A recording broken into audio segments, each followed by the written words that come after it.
Conexão Mota. Vivemos em um mundo complexo e em constante mudança. No Conexão Mota, eu recebo convidados especiais para falar de temas que afetam sua vida e seu futuro, sempre em linguagem clara e buscando a verdade. Hoje, nosso tema é uma das maiores questões da era em que vivemos: a mistura de ideologia, tecnologia e liberdade. Para onde vai o mundo? E quem vai nos ajudar a entender melhor esse dilema é André Marsiglia, advogado constitucionalista, e Emerson Grigoletti, advogado especialista em direito digital. Marsiglia, Grigoletti, é um prazer recebê-los aqui. Nós já estivemos conversando aqui não tem muito tempo. E eu queria perguntar a vocês, em relação à liberdade, ao uso de tecnologia, em relação ao respeito aos direitos fundamentais, nós estamos melhor ou pior hoje em relação à última vez que a gente conversou? Prazer estar aqui, agradeço o convite. Eu creio que tecnologicamente nós estamos melhor, mas em termos jurídicos eu penso que estamos sempre pior. E por quê? Porque a tecnologia vem sendo vista como um perigo, como um risco, justamente porque ela é um veículo para a veiculação de ideias sempre. Durante muito tempo, a gente tem assistido no Brasil e no mundo as redes sociais, sobretudo, como um veículo tecnológico que veicula ideias, que veicula palavras. Se a gente entender que essa tecnologia e a palavra são um perigo, claro que, sem dúvida alguma, a tecnologia vai também se transformar num perigo. Isso é muito ruim. Emerson. Bom, prazer imenso estar aqui. Tudo bem, André? Um prazer encontrá-lo aqui novamente. Mota, o que eu penso é o seguinte: existe um fenômeno, na verdade, que está acontecendo, que decorre da própria evolução da tecnologia, né?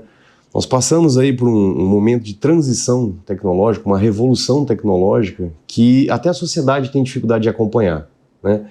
O que eu mais percebo em relação às pessoas, quanto em relação também aos operadores do direito, é justamente o desconhecimento das tecnologias, né?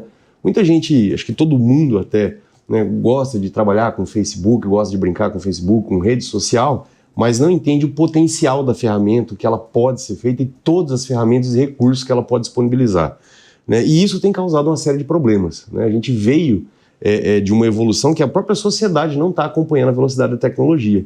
E isso, obviamente, está refletindo no direito também, né? Que o direito já tem essa questão tradicional de ele demora naturalmente a responder aos anseios e às situações, né, os litígios que acontecem na sociedade. Então, acho que essa junção de coisas, a falta de conhecimento das pessoas relacionadas às novas tecnologias e, sobretudo, aos operadores do direito, inclusive, tem causado esse tipo de celeuma. Ajuda muito a acabar mitigando, a acabar prejudicando direitos fundamentais, né, justamente porque não se entende nem direito à tecnologia e muito menos o direito a ser aplicado nesses casos. Então, acaba virando uma balbúrdia, uma salada ali que complica bastante a situação e acaba prejudicando direitos fundamentais. Mota, se você me permite, ainda sobre esse ponto, uma coisa interessante é assim: a gente viveu durante muito tempo, e eu acho que o humanismo se baseia nisso, e o humanismo construiu todo o nosso mundo moderno, na fascinação diante do novo, né? E a tecnologia é algo que promove sempre o novo. A gente agora enxerga o novo como um problema. O novo nos assusta. Isso é típico de, enfim, épocas absolutamente arcaicas. Nós temos todas as ferramentas para lidar com o novo, nós temos inclusive a própria tecnologia para rebater o novo que pode prejudicar, mas nós estamos assustados diante do novo, diante da possibilidade de que o novo seja ruim, seja algo tóxico e etc. A democracia, ela é justamente o lugar de junção do bom e do ruim. Pela democracia e pela liberdade, nós conseguimos fazer com que o ruim seja expurgado e fique o bom. Essa é a graça da democracia, essa é a graça da modernidade, por isso que o novo deve fascinar e não assustar. Mas a gente inverteu esse papel. Nós estamos feito crianças diante da tecnologia assustados. E isso é o grande problema. É uma forma também, o problema não é a tecnologia, é a forma como nós estamos enxergando a tecnologia. Mas ouvindo o que vocês estão dizendo, eu fico pensando que a gente está vendo dois fenômenos nesse momento em que a gente vive. Um avanço cada vez mais rápido da tecnologia, como o Emerson falou. A maioria das pessoas já não entende como a tecnologia funciona. Exceção feita a um pequeno grupo, que são programadores, que são pessoas ligadas à tecnologia. A grande maioria das pessoas não entende. E nessa grande maioria, eu incluo as autoridades. Autoridades que estão encarregadas de regulamentar, de fazer leis. Elas não têm a compreensão de como isso funciona. Então, primeiro ponto é o avanço e cada vez maior. Daqui a pouco vem inteligência artificial de uma forma maciça, vem robô, vem carro autônomo, vem tecnologia de satélite. Ao mesmo tempo, nós assistimos uma erosão do que a gente entende como liberdades civis ou direitos fundamentais. É uma coincidência que essas duas coisas estejam acontecendo ao mesmo tempo? Essa erosão é, de certa forma, provocada pela tecnologia que deu voz ao cidadão comum? Queria a opinião de vocês. Olha, eu atribuo muito isso a esse olhar mesmo que a gente estava mencionando, um olhar assustado. Por que que isso é importante? Vamos para uma questão prática. As redes sociais. Então, a gente tem ali tecnologia, a gente tem ali direitos fundamentais, que sobretudo da liberdade de expressão, e a gente tem esse susto das autoridades. Esse susto aparece como? Na prática. Aparece no momento em que as autoridades não se contentam em punir o uso inadequado, por exemplo, de um discurso. Então, a liberdade de expressão foi usada inadequadamente, eu tenho de punir. Isso existe. Que é um problema antigo. Isso não foi inventado com as redes sociais. E nem a tecnologia ou a novidade são um problema para a punição. Veja, a gente tem crimes e homicídios de tudo quanto é jeito na modernidade. Cada vez mais a tecnologia, inclusive, torna homicídios mais novos, ou enfim, o empreendedorismo também atinge aos criminosos. No entanto, a gente tem um Código Penal que é de 1940. A gente tem esses crimes que podem atingir, portanto, podem punir essas pessoas. O que as autoridades em relação a redes sociais de liberdade de expressão querem não é punir, elas querem evitar o ilícito, elas querem evitar o risco. E quando você evita ou deseja evitar o risco, é porque você está com medo. E se você está com medo e quer evitar o risco, você evita tudo, não só o risco. Evita o lícito, evita o exercício do direito e evita a possibilidade de que a sociedade evolua. Esse é o grande problema. Quando um país, diante da tecnologia, se curva de forma amedrontada, e não querendo apenas punir o excesso, mas evitar todo e qualquer ilícito, ele age de forma policialesca. É isso. Você está na rua, por exemplo, na calçada, e você é assaltado, bom, aquela pessoa vai ser punida. Agora, se você não cogita a possibilidade de que possa haver um assalto, você precisa de polícia. E precisa de polícia ostensiva. E isso dentro das redes sociais, dentro do exercício da liberdade de expressão, um Estado policialesco é um Estado completamente fora do eixo democrático. Eu penso, eu volto a bater nessa tecla, Mota, porque no dia a dia forense, a gente pega essa situação, no dia a dia forense, eu já passei por situações em que, por exemplo, a gente vai fazer uma identificação de um perfil fake ou de uma pessoa desconhecida que cometeu de fato um crime, né, uma incitação ao crime, algo grave, ameaçou alguém de morte, alguma situação grave mesmo. Já tive situações que eu fui conversar com o juiz pedindo para despachar com ele, para ele conceder uma tutela de urgência, né, para identificar essa pessoa, que fosse oficiado, por exemplo, a determinada plataforma, a entregar os dados de conexão de IP daquela pessoa, né? E teve uma determinada situação que a gente conseguiu encontrar o IP dessa pessoa por um e-mail que a gente descobriu que ele tinha enviado. O juiz simplesmente ele pôs na cabeça dele que a gente tinha invadido o computador de alguém. Eu falei, não, excelência, não invadiu nada, está dentro do IP, do código-fonte do IP. Não, mas se você acessou o código-fonte, você invadiu. E era uma questão de ferramenta. Do e-mail. Do e-mail. Uhum. A gente pegou o e-mail, você vai lá procurar, abrir o código-fonte, e aí eu tive que sentar, literalmente, pegar o computador, apresentar para o magistrado e falei, excelência, não é. Então eu vou ensinar o senhor a hackear agora, já que o senhor está achando que hackeou alguma coisa. Mostrei para ele como fazer, ele, nossa, eu não sabia disso. E a partir dali ele resolveu dar seguimento. Então, essa dificuldade é até assustador, né? A gente vê um juiz agindo dessa maneira, achando que o simples termo, né? A falta de conhecimento básico de tecnologia, você fala, não, a gente acessou o código-fonte, ele automaticamente ele já tem uma fantasia até de que houve uma invasão. Eu falei, não, de forma alguma, você pode fazer isso no navegador. Por exemplo, você tem qualquer e-mail, que é web e-mail, né? E você procurar o código-fonte, você consegue achar determinadas informações até de IP dentro dele. Ou se você utilizar uma ferramenta como o Outlook, por exemplo, ou similares, e você abrir, você consegue identificar essas situações, de onde saiu a conexão, sem necessariamente ter invasão, ou seja, não existe ilícito nenhum. Então, essa falta de conhecimento acaba prejudicando muito. E muitas vezes tem essas respostas, eu acredito, André, exageradas às vezes. Não, a gente vai fazer... a gente tem acompanhado, inclusive, no último programa que a gente participou, a gente falou sobre o julgamento, um pouco do julgamento do artigo 19 do Marco Civil da Internet. Logo depois teve a continuidade do julgamento. Eu fiquei assustadíssimo com aquilo, porque a impressão que eu tive é que os ministros não faziam a menor ideia do que eles estavam tratando. Né? E tanto é que o voto do Toffoli, quando ele relatou todos as preocupações dele, vamos dizer assim, as alterações do artigo 19, ele criou uma lei dentro do artigo. A propositura dele era de reforma total do Marco Civil da Internet, colocando uma série de artigos substituindo o artigo 19. Então, assim, eu falei, mas ele não está nem entendendo, acho que a impressão que eu tive é que ele nem entende do que ele está tratando. Né? E teve até declarações, né, na própria sessão de julgamento em que ministros falaram absurdos. Mas isso também não se aplica ao legislador? O nosso legislador entende o que ele está legislando? Perfeitamente. Eu acredito que aí é pior ainda, né? Porque a gente, como operador, né, Marcílio, a gente vê justamente isso, porque o texto da legislação é extremamente precário. O texto do Marco Civil da Internet é mal feito, apesar de ser o melhor que a gente tem hoje, né, e terem sido muitos anos ali de debate para se chegar àquele texto, houve muito problema. A Lei Geral de Proteção de Dados, por exemplo, brasileira, ela foi praticamente copiada da legislação europeia. Não se teve uma iniciativa de criar uma coisa realmente nova e legitimamente brasileira. Né? Foi uma coisa meio importada. Então a gente começa a pegar esses penduricalhos e encaixar na legislação. Mas isso acontece porque... de alguma forma surge, de repente, um senso de urgência, né? Sim. Precisa-se fazer uma regulamentação. É um absurdo que não exista uma regulamentação, e aí faz uma regulamentação qualquer, de qualquer jeito, que não se aplica. Exato. Fica uma questão, um buraco técnico, porque muitas vezes a gente não consegue, olha, eu precisava de um dispositivo aqui para explicar determinado assunto, mas eu não consigo desenvolver isso dentro do que tem na lei.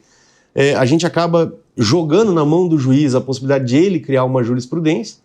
Muitas vezes essa jurisprudência sai errada, né, porque aí ele vai colocar o entendimento dele de uma coisa que ele não entende, né, e a coisa vai se complicando. Então vai virando uma bagunça todo o ordenamento, porque aí a legislação já vem precária, cheia de falhas, o juiz, na hora de aplicar, ele não entende isso também, ele aplica errado, muitas vezes cria e inova coisas que ele não poderia fazer. Então entra num conflito geral, né, porque existe até uma questão de separação de poderes, que até o que um pode fazer ou não, se o juiz pode legislar ou não, e vira essa desordem, né, esse caos.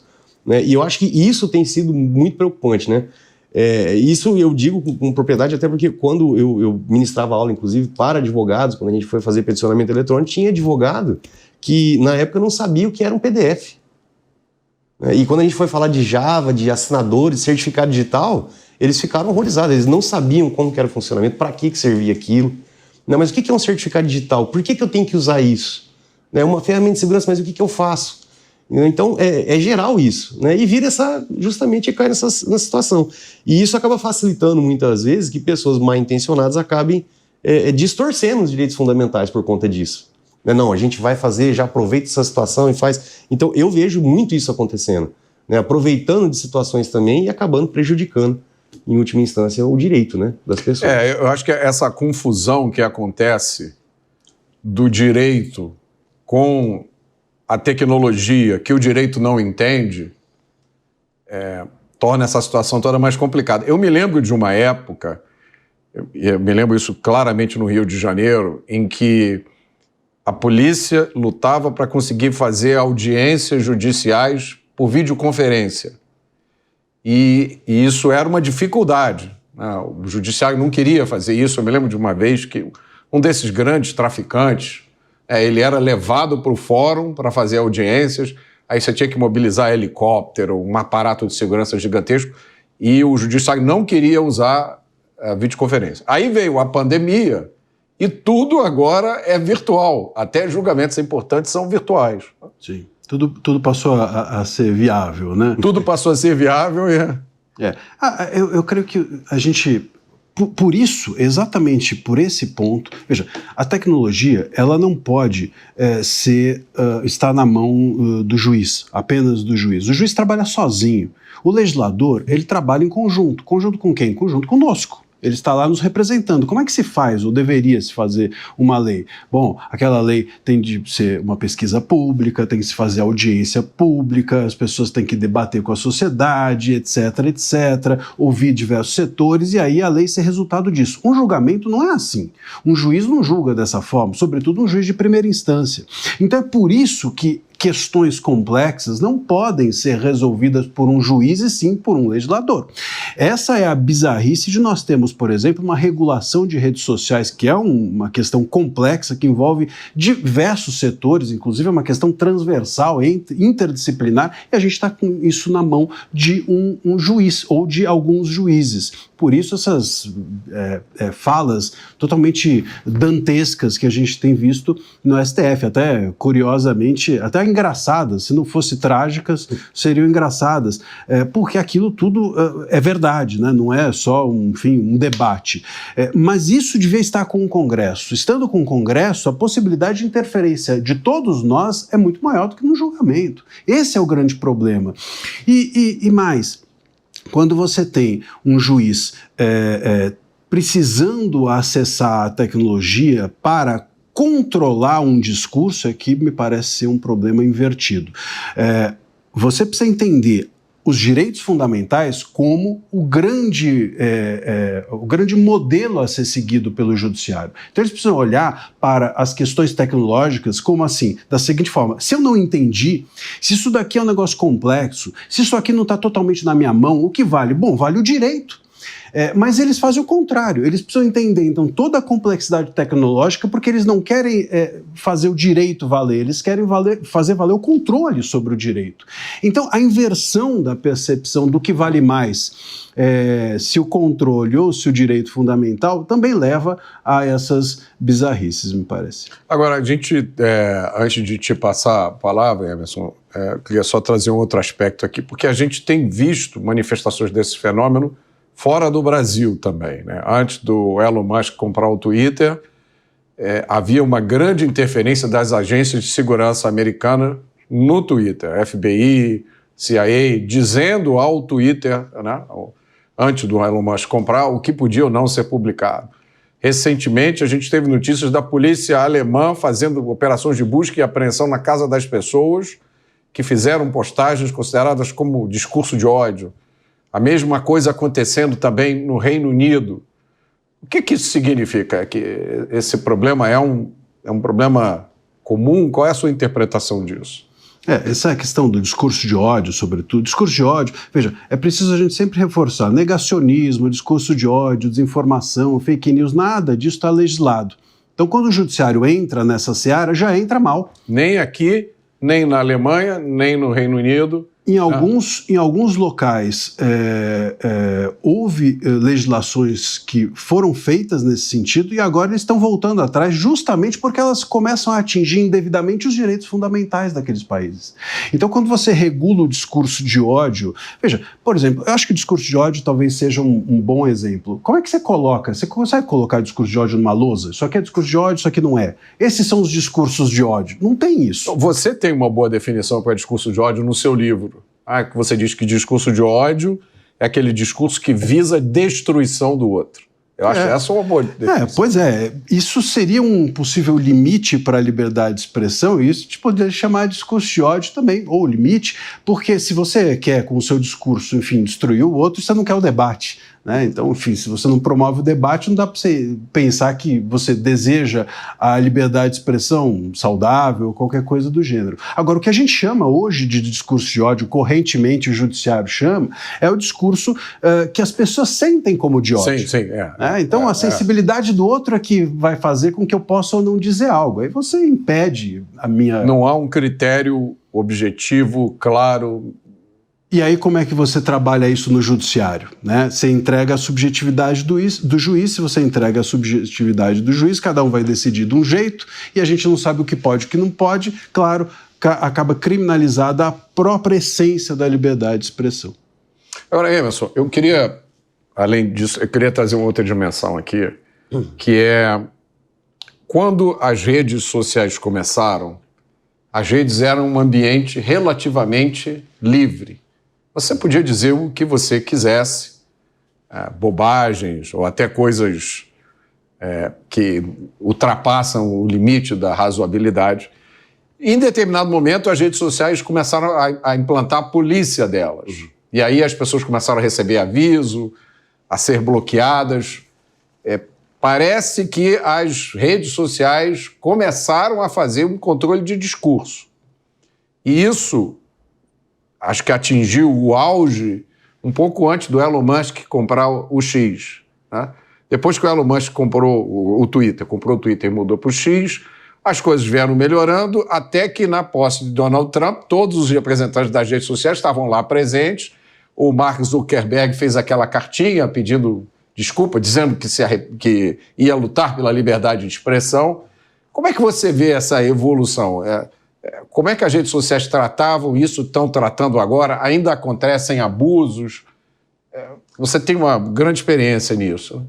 Mota, essa parte é bem interessante, porque assim, eu acompanhei essa evolução tanto das empresas que trabalhavam com a exploração de plataformas, quando começaram os banimentos, as suspensões, as situações graves ali. A maioria delas eram pessoas jovens, né, na faixa de 25, ali, de 22 até mais ou menos 28, 30 anos. Eles criaram conteúdos, né, produziam, na verdade eles eram produtores de conteúdo na internet, né, produziam conteúdos e colocavam nos blogs deles ali, né. Esses blogs, eles fazendo integração com mecanismos de monetização, como por exemplo a Google AdSense, entre outras, ele precisava distribuir esse conteúdo e ele copiava esse link do determinado conteúdo do blog e colocava na rede social. E a rede social que acabava fazendo com que a pessoa clicasse nisso e gerasse o dinheiro, porque cada acesso ele ganhava um percentual de centavo. Como as páginas eram muito grandes, né, com 1 milhão, 2 milhões, 4, 6, 8 milhões de seguidores, tinha a própria plataforma, o algoritmo, ele prometia entregar pelo menos a 15% desse público. E esse público, obviamente, acabava acessando e gerava toda essa situação. Então, eram empresas que foram acabando sendo constituídas, né, onde tinha esses colaboradores que produziam os conteúdos, muitas vezes empregados, registrados, e havia constituição de CNPJ dessas empresas, né, não era algo simplesmente simples, assim, banal. Não, a pessoa tinha uma página lá, né, então não foi isso. E muitas, é bem interessante porque uma das primeiras páginas que começaram a cair lá em 2016 foram justamente essas empresas que produziam conteúdo de humor. Principalmente aquele humor mais ácido, aquele humor negro que o pessoal fala, né? Só que enquanto estava o humor geral com a população, estava tudo bem. Coincidentemente, Mota, na época eu era extremamente cético em relação a isso, que eu falei, não, mas imagina, pode não ter nada a ver de política. Quando eles começaram a publicar coisas relacionadas a Dilma, fazendo piadas de humor, curiosamente essas páginas começaram a cair, coincidentemente. Cair por iniciativa das próprias redes sociais. Isso. Ela simplesmente... teve situações assim que a pessoa simplesmente foi tentar acessar a página e apareceu, você está suspenso, e ele não sabia nem o porquê. E colocaram, você violou os termos de uso. Sem explicar o porquê, sem explicar o quê, sem explicar qual postagem. Bom, e o pessoal, não, foi porque eu fiz a postagem lá da Dilma, por exemplo. Eu falei, não, mas aí não dá para afirmar, né? Você está falando, mas eles também não indicaram, então não dá para ter certeza. Entra-se com o processo. Chega no processo, o que a plataforma faz? Ela chega, eu já vi situações assim, que ele chegou a fazer defesa da Maria do Rosário. Para se defender. Não, a pessoa foi banida porque ela fez uma postagem falando X coisa da Maria do Rosário. Então, assim, ficou estranho, né? Eu falei, não, mas peraí, alguma coisa está errado, porque não era isso, né? E também não tem. E vieram, e no começo não tinha nem justificativa, violou os termos de uso. Aí começaram a colocar essas terminologias estranhas, né? Fake news, discurso de ódio, enfim. E isso começou a ampliar. Depois começaram a ter blocos de páginas a ser bloqueados. Então começou com o pessoal do humor, curiosamente, né? E isso foi aumentando, né? Depois eles implementaram outras ferramentas. No começo eram apenas suspensões temporárias de 10, 15 dias. Depois começou a ser de 30 dias. Depois começou a vir banimentos. Simplesmente tirava a conta do ar, não devolvia, acabou. E aí tinha que entrar com ação, né? Porque a pessoa precisava daquilo e deu muita dó, inclusive, Mota, porque muitas dessas pessoas, como elas monetizavam frequentemente, todo mês, a partir do momento que se quebra o elo de distribuição desse conteúdo, que é o marketing deles, né? Como se fosse uma imprensa, um veículo de imprensa como a Jovem Pan. Imagina, de repente fechou, não, você vai ficar um mês sem trabalhar. Bom, acabou o anúncio, acaba tudo, né? Não tem como a empresa sobreviver. E foi o que aconteceu com eles. Muita gente quebrou, literalmente, porque ele perdeu tudo. Às vezes tinha casa financiada, carro financiado, teve que dispensar os funcionários. Então, esses prejuízos todos somados depois foram discutidos em juízo e abordados esses pontos. Mas poderia ter sido feito, não houve abuso em relação a isso. E muitas dessas situações eles nem explicavam por quê. Não comprovavam assim, não, a pessoa violou. E ficava nisso, nesse limbo, né? Sobre subjetividade, que a pessoa também não sabe o que é. Continuam não explicando, até onde eu sei, né? E aí tem um outro problema, porque veja só, a maioria desses processos, a gente não termina, não consegue uma resolução deles discutindo o direito de liberdade de expressão. Acaba caindo numa questão técnica. Como assim, Emerson? Bom, se a gente for só pelo lado da liberdade de expressão, a chance de você perder um processo desse é muito grande. Porque você entra na subjetividade do que o juiz entende como certo ou errado falar ou postar. O que acontece? Na maioria desses processos, a chance de ganho deles, eles vêm pelo fato da própria plataforma não comprovar. Olha, você está alegando que a pessoa quebrou o contrato, que a culpa foi do usuário.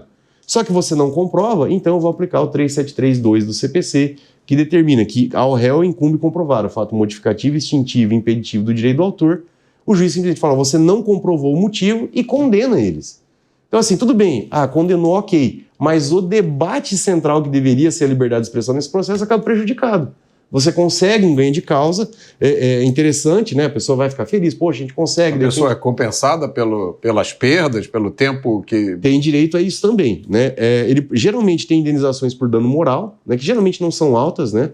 Em torno de 3 até no máximo 15 mil reais em média, conforme a jurisprudência que a gente já fez um estudo mais aprofundado sobre isso.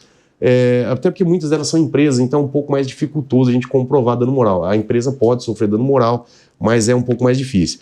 E além disso, tem os lucros cessantes, né? Teve condenações aí do Facebook, chegou a casa de 1.800.000, 2 milhões, 3 milhões de reais, né? Com recebimento, inclusive.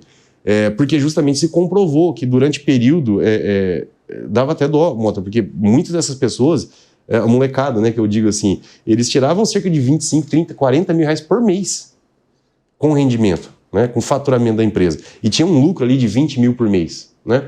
Trabalhando com essas plataformas. Então, quando a rescisão ali, né, que ele perde a página, ele perde tudo, e era requerido justamente a condenação aos lucros cessantes. Tirava a média dos 12 meses anteriores, né?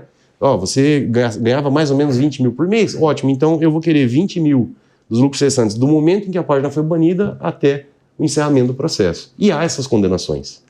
Tem muitos julgados já no Tribunal de Justiça de São Paulo, no Tribunal de Justiça do Ceará, no Tribunal de Justiça da Bahia, que teve essas condenações. Então a pessoa foi condenada a pagar. Não, tudo bem, a plataforma, então, tudo bem, vocês não vão cumprir, vocês deletaram a página, então vocês vão ter que indenizar a pessoa. E a pessoa recebia depois, né? E muitas vezes, mesmo assim, tendo multa, etc., para devolver a página, eles não devolviam, né? Mas tinha a possibilidade de ter essa conversão depois em perdas e danos e receber essas indenizações. Mas era bastante frequente. Até hoje, né, tem muito processo tramitando, discutindo essas questões, né? O que muitas vezes dificulta é comprovar, né, que ele recebia isso. Então, mas a pessoa que é organizada, geralmente essas empresas que tinha faturamento, tinha tudo, e ele conseguia demonstrar que ele recebia por isso, é grande a chance de ele ser indenizado. Agora, Mota, se as plataformas hoje, né, como está contando o Emerson, elas preferem, né, sem qualquer tipo de imposição, pela sua própria composição das suas políticas internas, preferem banir conteúdos ou banir páginas, por quê? Porque, enfim, aquilo pode ser polêmico, porque aquilo pode não estar de acordo com a visão ideológica da plataforma, sabe-se lá qual é a razão interna, mas com certeza eles não querem confusão, vamos dizer assim. Se essa subjetividade já existe hoje, imagina no momento em que as redes sociais forem obrigadas, pela regulação que o STF está promovendo, obrigadas, sob pena de multas altíssimas, a fazer com que esses conteúdos sejam retirados. Ou seja, uma obrigação proativa das plataformas. Imagina que isso não vai resultar de censura se elas sozinhas já promoveu a censura. Imagina com o impulsionamento de uma regra imposta pelo STF sem conhecimento técnico, como a gente está dizendo, nem do direito muitas vezes, e nem da tecnologia. E o próprio judiciário, ele entra numa subjetividade a respeito da liberdade de expressão sem qualquer tipo de necessária relação com tecnologia. Eu estava falando da Dilma, Grigoletti, eu me lembrei de um caso que eu tive há um tempo atrás, não vou citar a empresa, mas era uma empresa que fazia relatórios financeiros e mencionou, na época ainda do governo Dilma, mencionou a Dilma entrou com um processo contra a empresa, enfim, teve que se retirar a página e etc. Eles foram citados por e-mail, e aí o e-mail era o do saque da empresa, e então o saque não respondeu, teve uma multa de R$600 mil por conta disso. Enfim, a coisa andou agora. Recentemente a empresa ganhou, nós ganhamos o processo. Quer dizer, algo que durou todo esse tempo sob censura. Por quê? Porque o judiciário, ele não entende essas questões de liberdade de expressão de uma forma, enfim, minimamente oxigenada, né?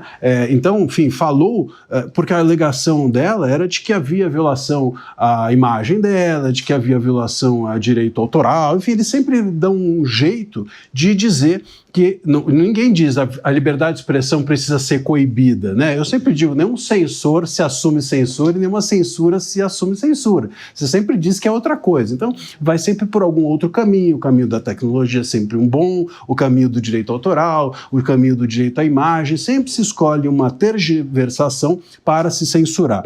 E essa censura é feita pelo judiciário, é feita pelas plataformas, sem nenhuma regulação. Imagina agora com uma regulação oficial sob pena de multa. É muito arriscado, de fato, esse combo tecnologia e uma visão autoritária do judiciário brasileiro.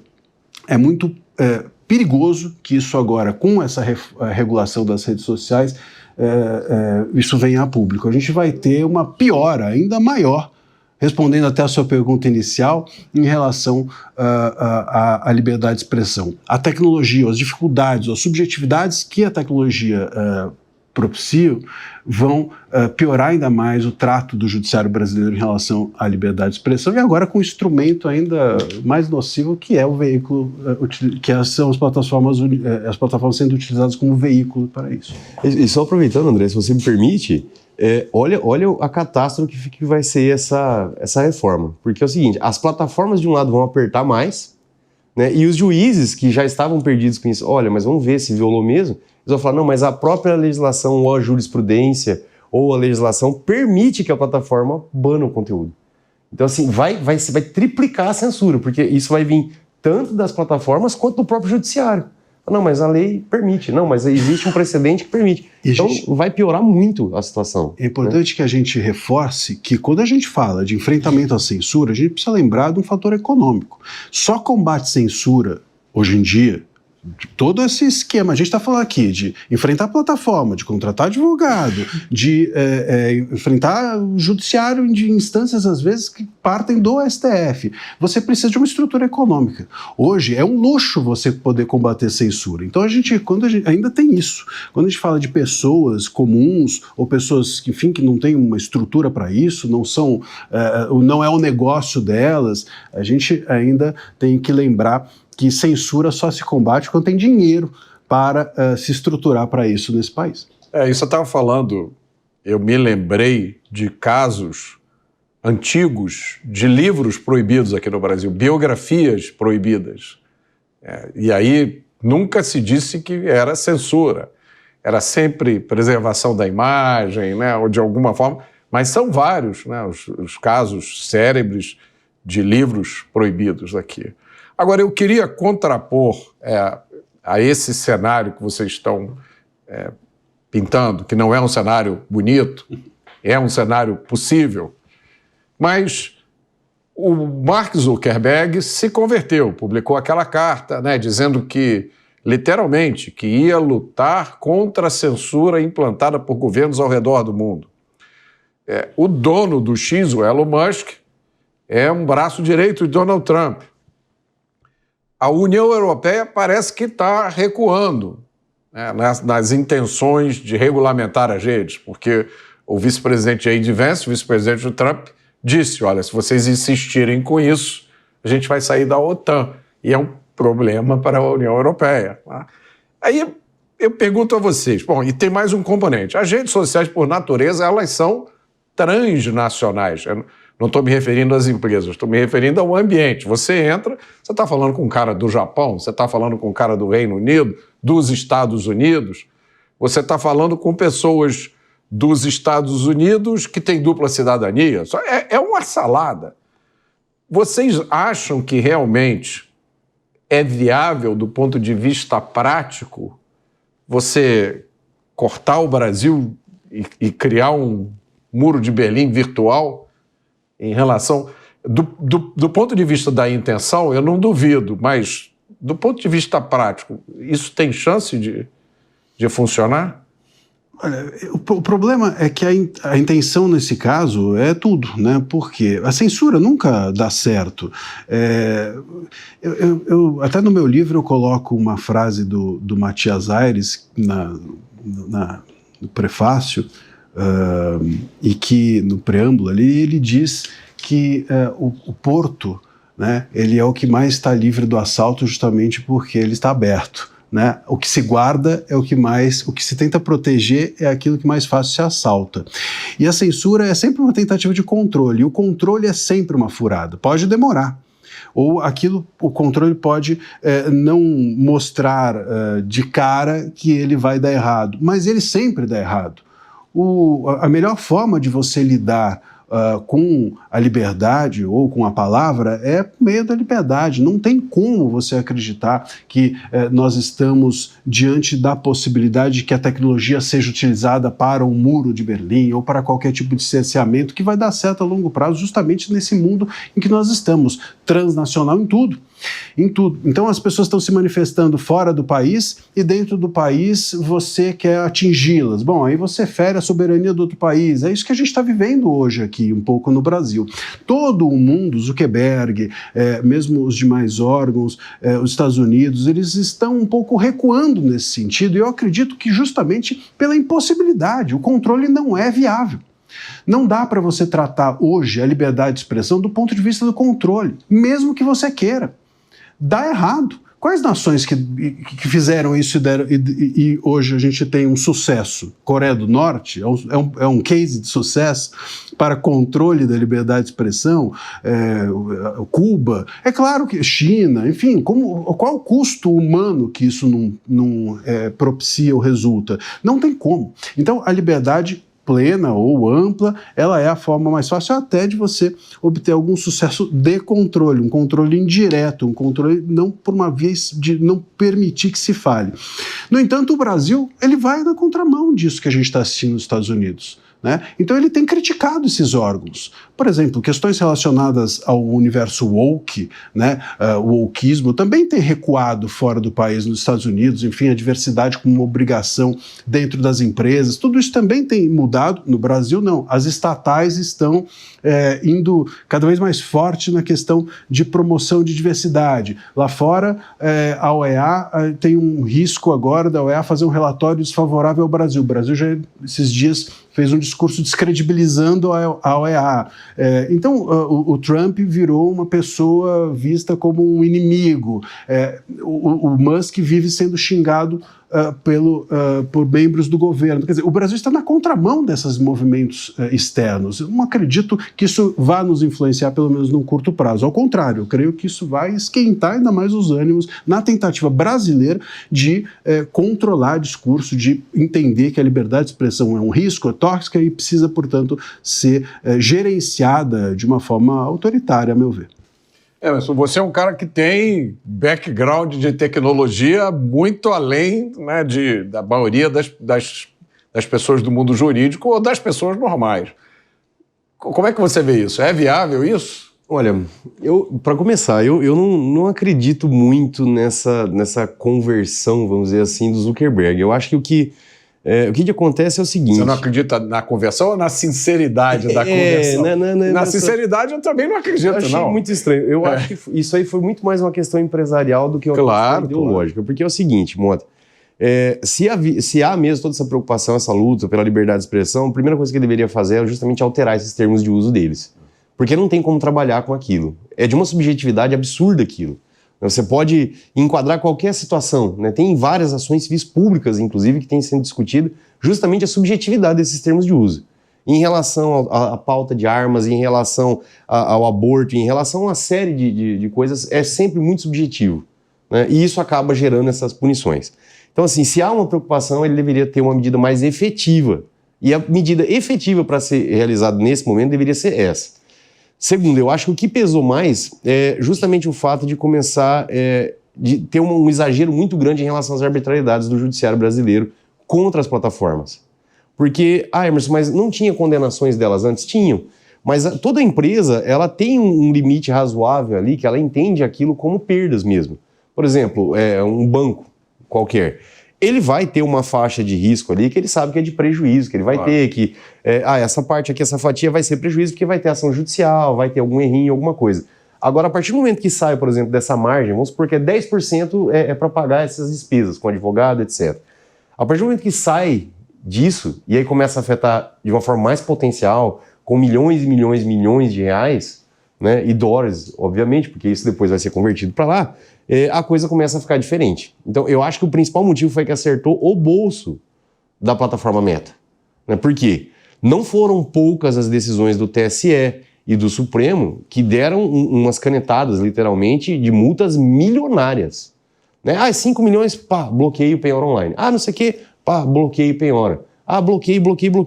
Chega num ponto que a empresa Mas isso fica... afetou a Meta. A Meta e as outras plataformas também, né? A gente viu... Não, as outras sim, eu não sabia que a Meta especificamente... A Meta especificamente, Facebook principalmente, Facebook e Instagram teve muita multa, né? Não, é 24 horas, chegou num ponto que era 3 horas, né, Marcília? Para cumprir uma ordem judicial em 3 horas é quase impossível, né? Não, mas tem que cumprir e a multa é por hora, é 100 mil reais por hora e virou um negócio assim monstruoso. Então, a partir do momento que saiu do controle da empresa, eu acho que ele falou, não, peraí, a gente tem que pôr um freio aqui. Né? E tanto é que a partir disso que eu acho que as outras plataformas também, que também foram penalizadas, se vocês procurarem no Google mesmo, tem dezenas de informações dessas falando sobre as decisões do TSE, falando sobre as decisões do STF, que bloquearam valores aleatórios ali, milionários das plataformas, não uma, duas, mas 10, 15, 30, 50 vezes. Então, óbvio que vai começar a impactar... As plataformas começaram a provar do seu próprio veneno. Exatamente, né? E, ao mesmo tempo, tem um lado B delas também, porque elas são malvadinhas, né, Mota? Vamos dizer assim. Muitas vezes o juiz manda devolver uma página, alguma coisa, parece uma birra, porque eles não cumprem. Sabe? Não vou devolver. Por que não? Porque ela foi deletada. Então, prova que foi deletada. Traz o log, então, né? Aí ele, não, mas eu não tenho como comprovar, é uma coisa que não existe, né? A tal da prova diabólica. Mas não é prova diabólica, você tem log disso. Né, que é o registro da informação de que houve deleção. Então, traga o log. Não, a gente não pode ceder essa informação. Então, assim, não cumpriu por quê? Tem que cumprir a ordem judicial, não pode ter uma resistência injustificada, certo? Mas, ao mesmo tempo, para eles fica cômodo, né? Porque aí o juiz vai fixando, é R$1.000 por dia, não cumpriu, eu vou aumentar para 5 por dia, 10 por dia. Aí a multa chega a 3 milhões de reais. Chega no Tribunal de Justiça, né, que eles vão recorrendo, o tribunal fala, não, mas o valor da multa não pode gerar enriquecimento ilícito, então vou colocar 15 mil só, e elas já sabem disso. Né? Então ela fala, vou continuar descumprindo, porque 15 mil está dentro da minha faixa. Agora, quando o Supremo e quando o TSE começou a apertar e aplicar multas milionárias mesmo, aí mudou. Né? Eu percebo muito isso, essa conduta deles. Eu acho que, para além da questão da multa, eu acho que, claro, a multa preocupa, ninguém gosta de ser multado nem de pagar valor milionário. Mas a gente está falando de empresas aqui que também são mundiais, como a gente tem dito, e há uma preocupação, e aí que entra a junção dessas plataformas com o governo norte-americano Trump. Existe uma preocupação de que o Brasil seja um case de censura que se espalhe pela América. Né? Eu até outro dia fiz uma comparação mais ou menos como Cuba comunista na época da Guerra Fria era um perigo por se espalhar, o Brasil censório para as redes sociais pode se espalhar como um case perigoso. Então, se aquilo que hoje está se entendendo internacionalmente como censura por parte do STF, se isso amanhã vai para outro país, se entende-se que plataformas podem ser expulsas, podem ser banidas, se não tiverem representantes, se entenderem que, enfim, descumprimentos judiciais, se esse combo que nós estamos chamando aqui de censura for espalhado pela América, essas plataformas perdem o seu negócio. Né? E o governo Trump entende, e eu acho que entende corretamente, que hoje as plataformas são mais do que um veículo de liberdade de expressão, elas são um veículo econômico, porque pela liberdade de expressão das plataformas, hoje você também veicula a economia, a liberdade econômica, a livre iniciativa, elas são um guarda-chuva de negócio. Os negócios que não estão hoje dentro das plataformas são divulgados nas plataformas. E cultural também, né? Eu acho que como... Político, cultural. O Trump, por exemplo, falava com a imprensa por meio do X, do Twitter antigamente. Quando ele foi banido foi uma questão relevante, depois quando ele voltou também. Então, e tudo isso nos leva a uma reflexão de que nós não estamos falando apenas de uma preocupação empresarial, mas uma preocupação de estratégia nacional. Então, você está me dando razão de que não vai ser fácil você criar esse muro de Berlim virtual e dizer, olha, quando você entra no Brasil, deixe toda a sua esperança na porta. Vai ser impossível. No entanto, a gente vai, parece aqui internamente, cair atirando, como se diz, porque não há nenhum recuo em relação a isso. Acho que o Brasil, sobretudo o STF e de certa forma o governo também pensa da mesma forma, pelo menos esse governo, eles entendem que há uma necessidade de uma resistência em nome de uma soberania nacional, em nome de, enfim, essas questões todas nos remetem a uma luta entre aspas, mas uma luta entre empresas norte-americanas e governo e o Brasil. A gente tem visto isso, inclusive, com notas do Itamaraty para lá, notas do departamentos norte-americanos para cá. Isso não, ou seja, vai piorar antes de melhorar nesse sentido, porque eu não creio que os Estados Unidos vão desistir de que o Brasil não se espalhe como um case de censura pela América e, pelo menos, o STF e o governo Lula não vão desistir de acreditar que, enfim, que estão lutando pela soberania nacional e, portanto, pela democracia, etc, etc. O que você acha, Emerson, do ponto de vista de tecnologia? Porque eu perguntei para você aquela vez, você falou do Zuckerberg, mas você não respondeu essa parte da minha pergunta, né? Você, como conhecedor de tecnologia, você acha viável que as redes sociais sejam efetivamente controladas ao ponto de que algumas pessoas acham que... Bom, eu acho que se tentar controlar vai ser inútil, Mota, porque essa é uma grande diferença da tecnologia. A tecnologia, ela se desenvolve através dos problemas que ela encontra nela própria, né? Então, a partir do momento que se fizer isso, alguma outra tecnologia vai surgir para burlar isso. Então, a internet é realmente um mundo meio indomável. Essa ideia de um Estado querer controlar ela de forma absoluta é quase impossível. Não tem como fazer isso. E a gente vai ter que entender isso e como que isso funciona, né? A gente chegou num ponto que as pessoas entendem muito, muito pouco de internet. Essa questão de Deep Web, Surface Web, o que é isso? Será que se de repente tirar as plataformas, as pessoas não podem utilizar de outras formas como um VPN, várias outras tecnologias para conseguir acessar? Então, assim, sempre vai ter alguma coisa, né?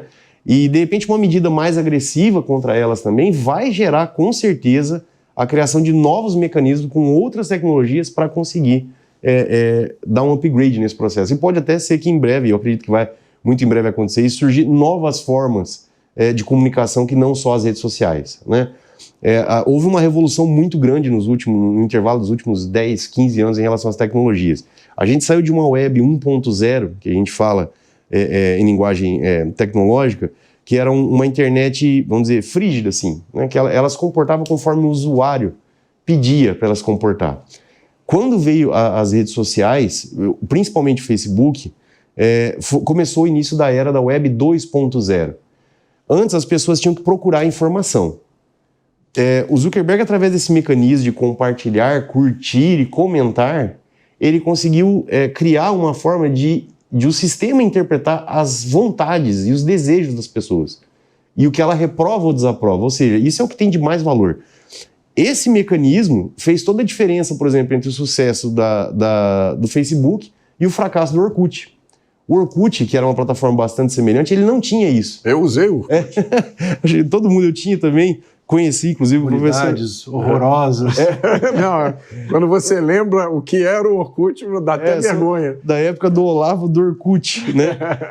E aí tinha o Orkut, e o Orkut ele não desenvolveu justamente por causa disso, porque ele era algo estático. Era passivo, você que tinha que ficar procurando as coisas. O sistema não conseguia identificar. Então aí veio esse salto. Então as pessoas deixaram de buscar informação para viabilizar um mundo onde as informações buscam as pessoas.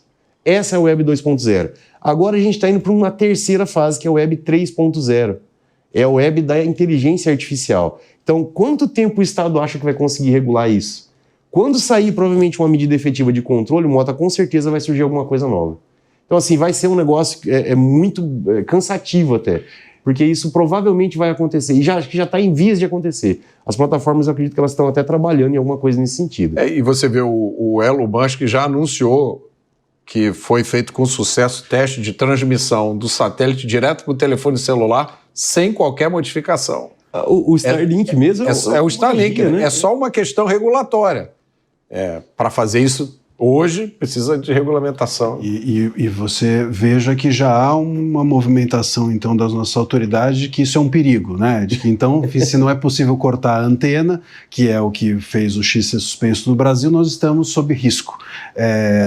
Então, esse é o problema, sempre do controle. O Gregolete estava falando da questão do VPN, eu acho que é um bom exemplo da impossibilidade e de como as autoridades se confundem com isso. No momento também que houve a suspensão do X, houve a proibição de uso do VPN. Com isso, proibiu-se que uma ferramenta pudesse ser utilizada para outras coisas que não a de se entrar no X ou no Twitter.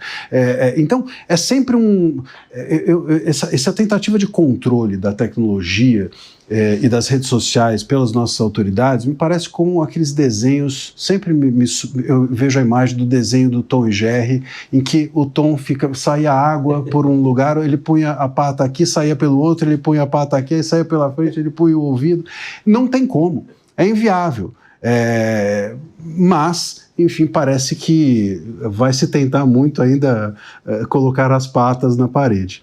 Agora, deixa eu fazer uma pergunta abstrata aqui, né? Abstrata, mas que tem aplicação no nosso caso concreto. Quando a gente olha o discurso oficial de pessoas que se colocam como tutores da sociedade, não só no Brasil, mas em outros locais, a gente vê justificativa sendo dada para a tentativa de controlar. A gente vê, primeiro, a justificativa de combate ao discurso de ódio e proteção de minorias, né? Agora a gente vê a justificativa de proteção da soberania, que é uma coisa assim que há muito tempo a gente não via. Mas quando você examina a cena e reflete, me parece que a verdadeira preocupação, não só aqui no Brasil, mas em outros países, é com o poder que as redes sociais têm como ferramenta de disseminação de discurso político. Então o Emerson hoje não é ninguém, amanhã ele se torna uma celebridade da internet, daqui a 6 meses ele pode se candidatar a presidente e ser eleito, né? Então é uma tentativa de impedir esse fenômeno que a maioria dos políticos tradicionais não compreende, eles não têm a mínima ideia. E a gente vê isso, curiosamente, quando vira e mexe se fala do nome de alguma personalidade como candidato para alguma coisa e as pesquisas mostram que ela está bem. Seria isso? Será que eu erro se eu disser que é uma preocupação fundamentalmente eleitoral? E para não dizer que eu estou falando só do Brasil, aconteceu agora um caso na Romênia, que parece que é exatamente isso, né? Eu entendo que sim, eu diria até que não é apenas uma preocupação eleitoral ou eleitoreira, mas uma preocupação política, mais da organização política dos países. E não é novo. Se a gente olhar para trás, bom, a gente vai ver, é curioso que as pessoas que hoje dizem as redes sociais são um perigo, as redes sociais elas concentram poder, as redes sociais elas manipulam a liberdade de expressão. Essas mesmas pessoas hoje olham e falam assim, mas a mídia antiga é que era bom, na época das revistas, mas na época das revistas essas pessoas também estavam reclamando e dizendo que havia concentração de poder nas revistas semanais, que elas decapitavam a biografia das pessoas, não é? Assassinavam reputações. A gente escutava esses termos referente a essa mídia que hoje é romantizada. Naquela época, 5 famílias dominam o Brasil. A gente escutou isso nos anos 80, 90. Manipulação de debates eleitorais, né? A edição. Então isso não é novo. Se a gente olha para o início do século passado, a gente vai ver, por exemplo, o clube do charuto da cidade dominando a política e sendo relevante, o coronelismo em alguns estados, tudo isso sempre aconteceu. Eu acho que o que muda, essencialmente, a minha análise, e aí eu risco o chão, em 2018, a minha visão é que o que muda é que essa política, aí vamos situar isso no Brasil para ficar talvez mais fácil, essa política antiga brasileira que estava acostumada a ser uma espécie de porta de acesso para a política eleitoral, ela se viu diante de uma rede social que era incontrolável, tanto tecnologicamente quanto politicamente, porque não era nacional, não estava na mão dela. Eu acho que o que as autoridades brasileiras se ressentem muito é que mudou de mão o poder político. As redes sociais elas não estão mais subjugadas, né, à política nacional, mas talvez a uma política internacional. Mas a gente sempre esteve subjugado. A gente talvez esteja só mudando de mãos, mas o problema não é antigo. E lembrando o seguinte, né, eu acho que a internet, de forma geral, e sobretudo as redes sociais, elas fizeram exatamente o contrário do que as autoridades estão alegando que elas fazem. Na minha visão, elas democratizaram a voz da população e levaram, né, a voz da população aonde tinha que chegar. E tanto é que, ou seja, houve uma divisão de poder ali.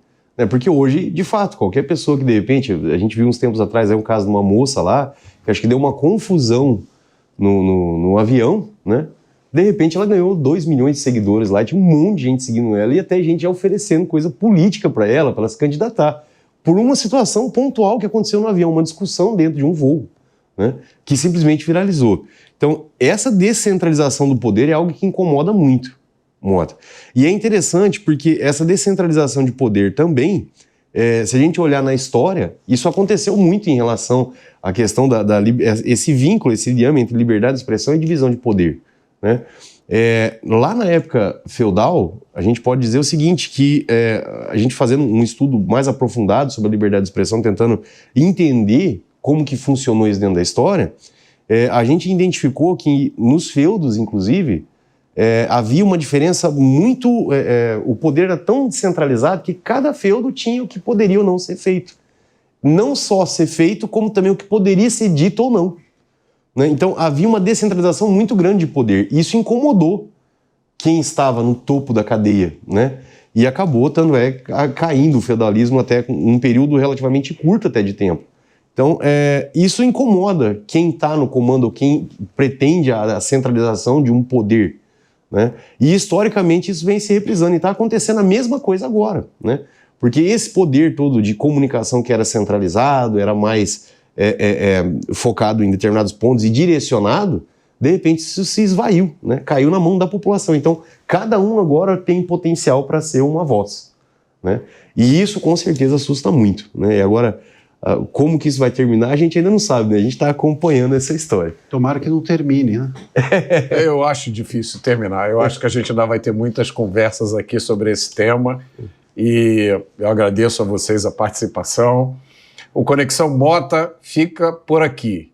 E para você que gosta do jeito Jovem Pan de notícias, não deixe de fazer a sua assinatura no site jp.com.br. Lá você acompanha conteúdos exclusivos, análises, comentários e você tem acesso ilimitado ao Panflix, o aplicativo da Jovem Pan. Obrigado pela sua companhia e até a próxima semana.